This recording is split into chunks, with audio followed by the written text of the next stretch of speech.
make another video and talk about a few things I've done here. Actually did some soldering, and I've got now my gain pot that's been changed out to a 1 meg. I've got a volume pot that's now a 10K. May go back to 50K on that one. I don't know. When I put this thing together originally, it was just some makeshift parts that I had left over. And this is like the MXR Distortion Plus. I've added a tone pot to it. And when I flipped on the circuit just a moment ago, I noticed I had low batteries. So I changed out the batteries and got it, where it's at least pushing the voltage that it needs. I haven't even metered it yet, but it sounds good. I did some other additions. Got a 5K trim pot on the input gain, I guess what you would call that. And it's, dialable, that kind of thing where I can adjust it. Everything is very microphonic with these breadboards. You can hear it chirping a little bit. As soon as I take my hands off of it, it starts to act up a little bit. So I'm thinking once I get it on the perk board, it's going to sound tons better, and that will disappear or dissipate. I hope so. But those are just some of the things that I've added with the additions here. I've soldered some pots, the ones that I was talking about. So I was hoping that it's just so that, things are kind of, can dial the sound in. Anyway, enough talking. Let's play the thing just so that we can hear what it sounds like. So I got that at noon position now. Amplifier's down a little bit. It's pretty late. I don't want to get too loud with it. Just wanted to kind of touch on some of the features with the things that I've done here.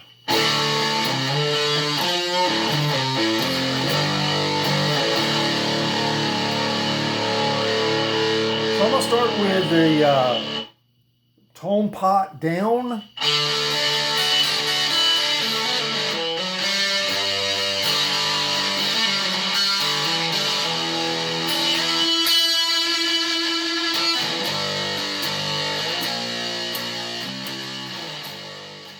Very, I wouldn't say scooped or nothing. I would just say it's very treble. So, once I dial that in, and there it is. It increases the volume a bit too. So, I don't think I would want to be playing anything like that anyway, because so it's debatable on how the tone pot's going to be what I want to do. Like I say, everything is on the breadboard and can be changed out, but it's aggravating to work with a breadboard because it's getting this microphonic stuff going, and sometimes my diodes have to wiggle around, things like that. But for some demo sounds, it's at least I can get a some feedback. Take that back. 12 o'clock position.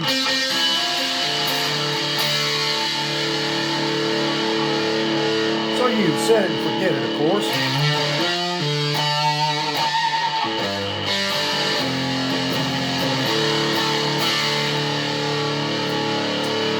And I got all these caps. Select back through once I get all that. So I'm waiting on my hookup wire. Everything's on course. I'm going to have some switches. 1, 2, 3, 4. 1, 2, 3, 4. That's 150 nanofarad.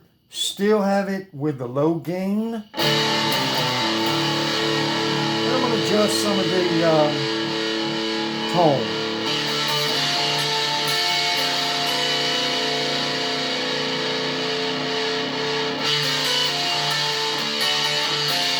really thins it out. And I'm gonna put that back at, maybe 9. I can't tell what is what.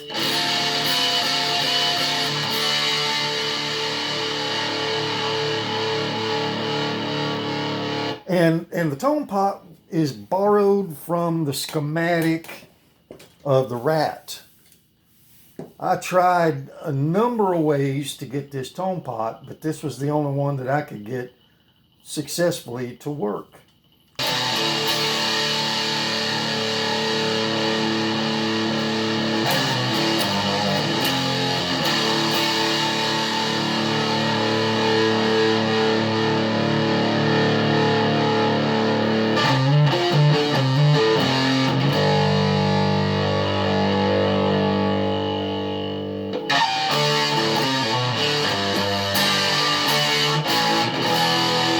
So, I've done a lot of videos with, the playing part of this. This is just to kind of do a demo on the tones that I'm getting now.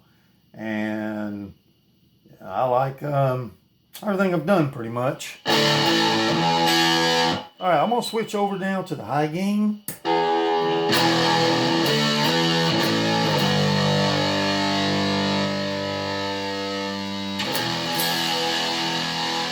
It really drops the volume, so that's got me concerned with how that's supposed to really operate. So I could just go on for days and days and days with the playing. This is on the 560 nanofarad, just so that we can hear how it would affect the most bottom end capacitor that I have. So a low end to it.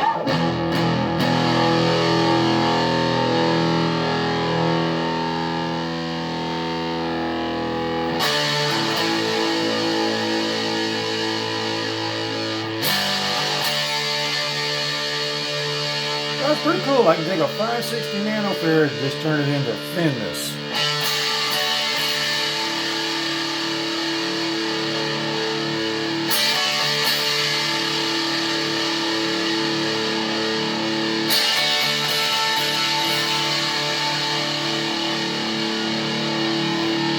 I've also backed off the bottom end with the amplifier that I'm using here.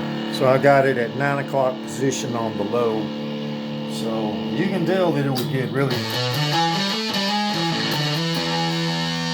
like a fuzz kind of sound once you really wanted to put that bottom end to it.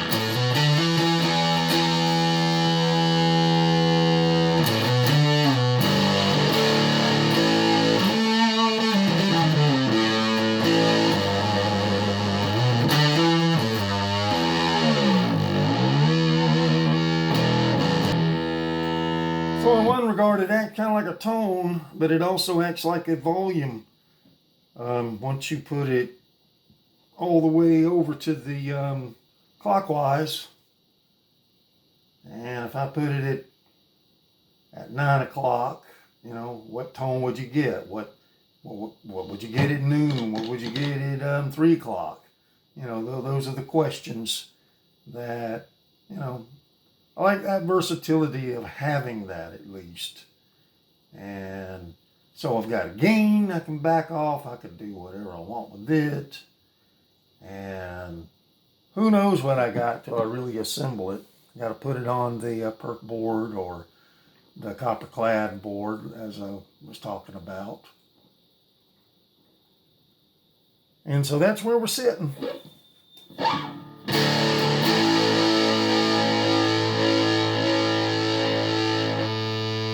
And then what's going to be great is once I can dial each of these different capacitors in. But it's got tons of sustain. As you can see, I'm ringing out an A note.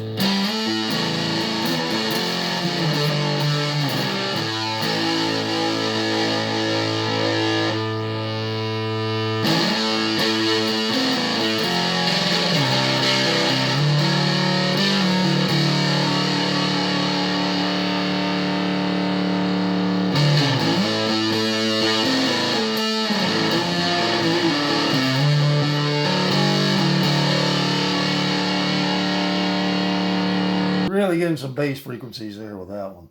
All right, I'm going to go ahead and put it on the 22 NF. And you can hear immediately different frequencies being used. Put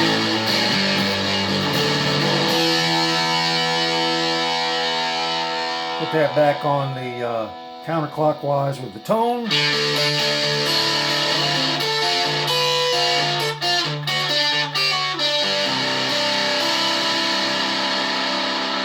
So say you're going through a recording or something like that and you wanted to start out with a very thin sound.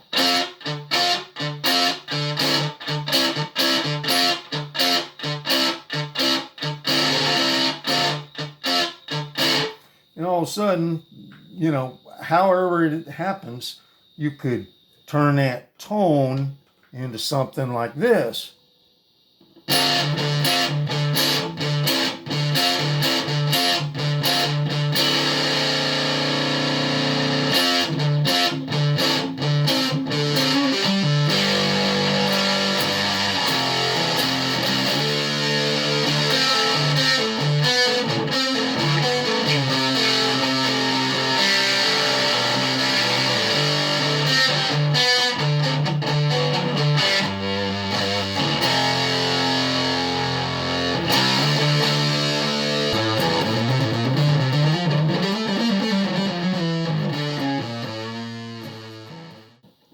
So it's going to give me a lot of versatility over different tones.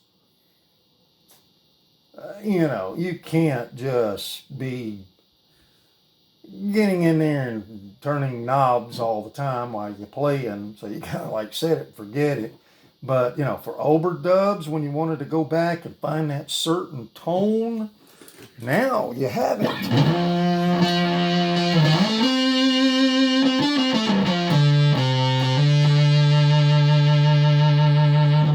I mean, it's got that fuzz face kind of sound to it once you do that. So pretty cool with what all it can achieve, I'm going to say at this point. 3 potentiometers on there. As I said, got a tone pot on there, got a gain pot, and rotary switch. That's going to give me all the capacitors. So a lot of additions, going to be able to tame it down once I get it on the actual circuit that I want, and I'll be able to adjust things. I'm going to use some different sockets, things such as real quick video. I just wanted to make an update on some of the things I talked about earlier. I wanted to demo this tone pot one more time. Anyway, that is all the way counterclockwise, we might say, with the tone pot. I'm going to turn it up to 9 o'clock, 10 o'clock. And fast approaching, I get to noon. Really warms up. Go to about 2. And there's a little slight push on the volume as you get to 3 and 4 and maxing it on out. All the way counterclockwise is going to be about, say, 7:30, 8 o'clock. And if I go the other way, now it's more like about 5. So I'm back to 0 position. Very treble. Bring it up to about 10 o'clock. I'd say about noon or 12:30. Really hear a tonal difference. Go a little bit more, that's about 2. And I don't think I'd ever want to push it because it's going to increase the volume. I got to check on how to control that volume at the end of that. So we'll go on to the next capacitor, and this is at 150 nanofarad. 730, like that's 0. 730 is 0. I like to open it up about, a quarter of the way.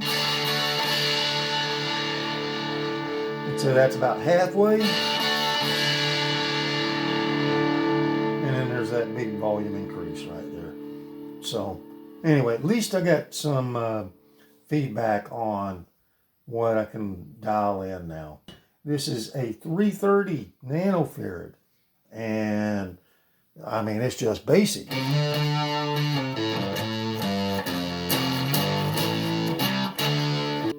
Noon. And I can take this and bring it down to that 730 position, and it really just turns this basic capacitor 330 nanofarad into something very trebly.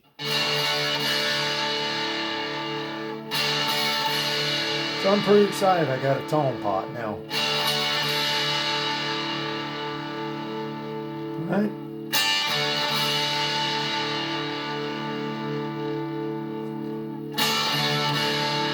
And that'd be about halfway is what that is after I make the adjustment. And then there it is, about 2 o'clock. Really getting bassy again. So it's working.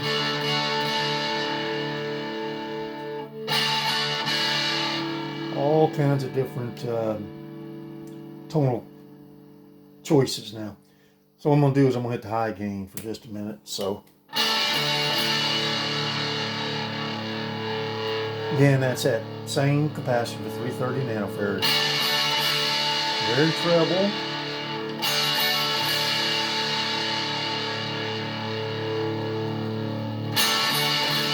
Hopefully that microphone on the camera will pick all that up. And there it is. Really bassy. Engage the neck pickup.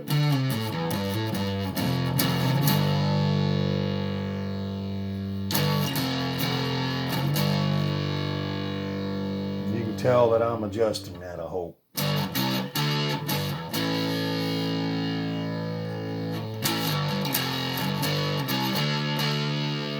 So it's going to be a really neat thing.